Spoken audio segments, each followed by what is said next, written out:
Durante tinan Ronolo Resin 5 nilarang, Polícia Nacional Timor-Leste atudo serviço nível significativo, liu hametim paz no estabilidade herailaran.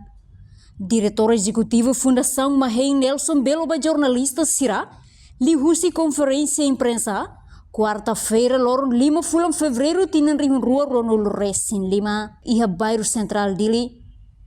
Polícia Nacional Timor-Leste PNTLI, mak instituição IDNB, Estado Timor-Leste estabelece, foi um referendum e hatinan rihun rua.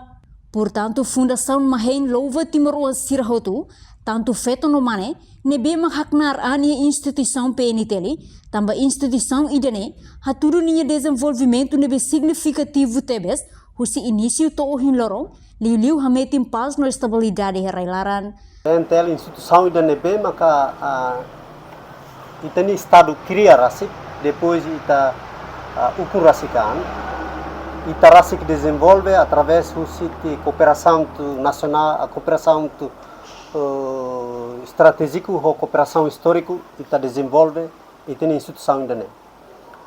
Segundo Fundação Mahém de Loba na fatente de cidadão timoruan feto homane nebe maka serviço iha instituição do PNTL. Iha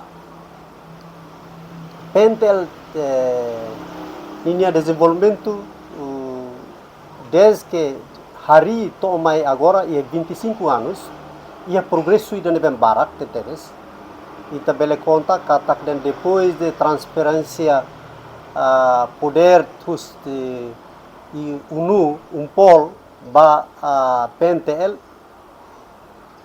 hatudu ninia kanari dan memang significativo ba hametin paz no estabilidade e Timor.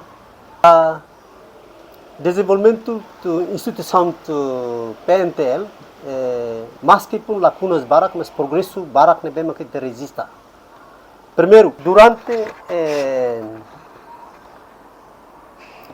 PNTL ainda existe, husi 2007, sama itu agora, focaliu ba iha assunto desenvolvimento estratégico 5, nebe maka iha. Reportagem de Fifanya de Carvalho, Imaculada Tefa, Televisão Timor Post. Janela informação ba Emohoto, atua tem informação atual dia Clio. Kita haluha, haneham botão subscribe, like, halo comentário no Fahia Tutang ba media sosial Hotu.